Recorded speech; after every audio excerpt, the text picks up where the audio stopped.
same, but I made the game that you're trying to play. You know, I think you maybe ought to know this ain't my first rodeo. I've been around long enough to know some things you can't take back, some things you just got to let go. Yes. Well, hell, I got Sammy on the phone, Nikki at home, trying to get along so I can deal with you, babe. You know you're in Montagu when people start greeting you out of nowhere and asking you how you are, but actually expecting an answer and being really interested in that answer. My name is PJ Basson from Montagu Country Hotel, bang in the middle of Montagu. So Montagu, there was this Brit called Sir John Montagu. I think he was the governor in the 1850s or just before that. Sir John Montagu, and yeah, he was the governor at the time in the Cape Colony, and that's how Montagu got its name. We as locals, ons praat van Montagu.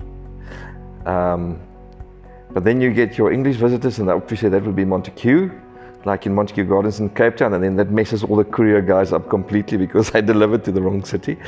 And then we get the Germans, and then it becomes Montagu. But if you're local, it's Montagu. What makes a really good dorpie is people. And Montagu, I've always said, is one of those places that has got so much heart. The people are authentic. I know lots of towns say the same thing. But the minute you spend an hour in Montagu, you will know what it means to understand what people with heart is all about. My name is Marileta Mandi, and I'm the tourism manager for Montagu-Ashton Tourism. And just for my sins, I'm also the editor of the local newspaper, the Langeberg and Montagu Mail. People will come to Montagu to get away from the city firstly, to have some peace, quiet, and maybe for some serious fresh air, and also to maybe just experience authentic people and authentic lifestyle for a change. Because Montagu is not plastic, not at all, and the cities has become quite plastic. So I do think people need to run away to the country, and this is the ideal spot. 2.5 hours from Cape Town, why not run away quickly? The mountains kind of form almost like this protective wall around us, where it's just kind of this Garden of Eden where you feel safe, you feel as if you belong here as soon as you step in. And we're also on a ley line, which people say creates good energy, and when you arrive here you can really feel that it's a good energy. They always say a house has a soul, but this town has a soul that it's contagious, it grabs you. And there's this joke I always make and say it's actually really dangerous coming to Montagu, because you're either going to regret that you didn't book longer, or you're going to end up buying a house here. My name is Marcel van Zyl. I am the owner of Flying Feet. I'm a guide and also a freelance journalist. The best way to explore a town or a city for me is on a bicycle, because you get to see more. You're going to go further than by foot, but it's slow traveling. It's usually you could have a better interaction with the town and the people, and you get a better sense of the atmosphere of the town, what's going on there, because there's no barrier between you and the town. It's just there, but you can get further. So Montagu itself is based basically on two legs, tourism and then obviously the agriculture. Tourism has taken is a major part of the town's economy, and then agriculture has suffered a bit in the last couple of years with the prolonged drought. Fortunately this winter we've had improved rains, and we're definitely seeing the benefits of that. Most people in town are employed by those two industries, and obviously agriculture, major employer of people, and plays a big role in the economy. My name is Martin. I do the marketing here at Cape Dry Fruit Packers. Our brand name in South Africa is Cape Dry. That's the packaging that you would see in the shops and that we market under. We've been exporting for 30 years, and over the last few years we've been expanding our Cape Dry brand in South Africa, and I've taken charge of the expansion and growing footprint within South Africa. The Little Karoo, or Klein Karoo, has been known for dried fruit for many, many years. That is essentially why the business was established here.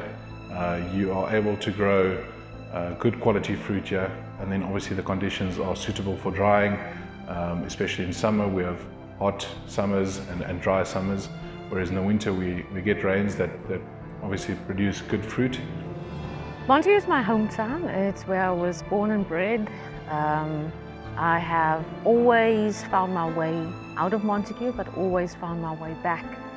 And the reason I believe why I've always found my way back to this space is because of the amazing energy, not just from a healing perspective. I believe that there's healing in this town, yes, but I believe there's magic in this town as well. We boast with so many alternative healers and healing practices in this town, and everyone just kind of almost comes and just stagnates here. And so yes, I believe this town has an amazing energy, and that is why we always come back, those of us that's from here.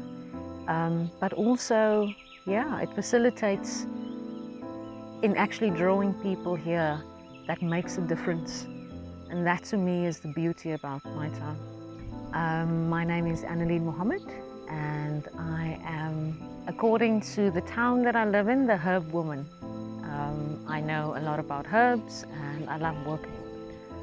My journey with medicinal herbs started at the museum, and one of the things that I love, not just about the herbal journey, was also being at a museum, working at a museum, is understanding the history. And the history of herbs, and so I'm looking at history from that perspective. And if you draw it back far enough, it leads back to the Khoi tribes that used to walk around here. The area that we're sitting in now, the more you move through this valley, you will find on the rocks paintings, so rituals that was here, so very much steeped in a very ancient history, not just something from the 16, 17, 1800s. Our buildings are exquisite, coming from the 17, 1800s, which is fantastic. But I think because this is so current, is the fact that we can also say that we had Khoi groups walking around here. If you look at these mountains and how old they are, and they've actually left their mark here. And the fact that we're walking in the shoes of our ancestors once we come to these areas and actually enjoy it. Yes, there's other histories as well. The English and the Afrikaners, the wars that we had. And Montagu seems to feature in that whole landscape, however small. And that to me is the beauty about the history of this town. I believe in a small town, the hotel needs to be the center, the core, the essence of that town. It needs to replicate what the town is about, but it must be an easily accessible place where people can go to meet, to celebrate, to mingle. That to me is what a smaller town needs to do in a village like Montagu. It is, Platteland hospitality is an invitation into people's lives and space without any judgment. I think you don't have to travel halfway around the world to experience something really special. And I do believe that if you've never been to Montagu, this will be one of those life-changing stops. Klein Karoo, to me, I'm a bit of a Karoo child, which means the sun always shines and nothing is ever too hot. And there's a special smell and there's special plants. So the Klein Karoo is just, it's an experience more than anything you can really describe. It leaves lots of nostalgia. It leaves lots of memories. You cannot drive through the Klein Karoo and next time you eat a Karoo lamb and you taste that, you actually taste that bush that you smelled, because that's exactly what the Klein Karoo is about. It's a feeling. If you can go and sit down and just be quiet, the Klein Karoo will speak to you in so many forms. It appeals to all the senses.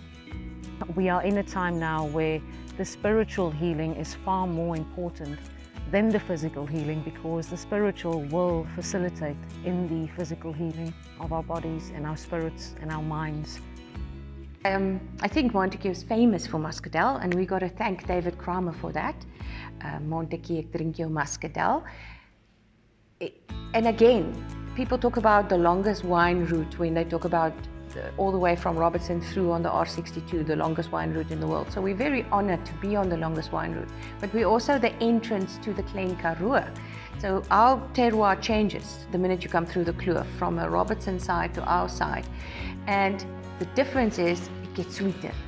And I sometimes think what muscadel is in a bottle is a summary of what Montagu people is all about. You see the bottle, but once you open it, that absolute sweetness is what makes it different to anything else. You know you're in Montagu when the first person that you see waves and smiles at you. Hey, I heard you want to leave this place where we grew up, this old town, just leave it all behind. The river's gonna cry when you're gone.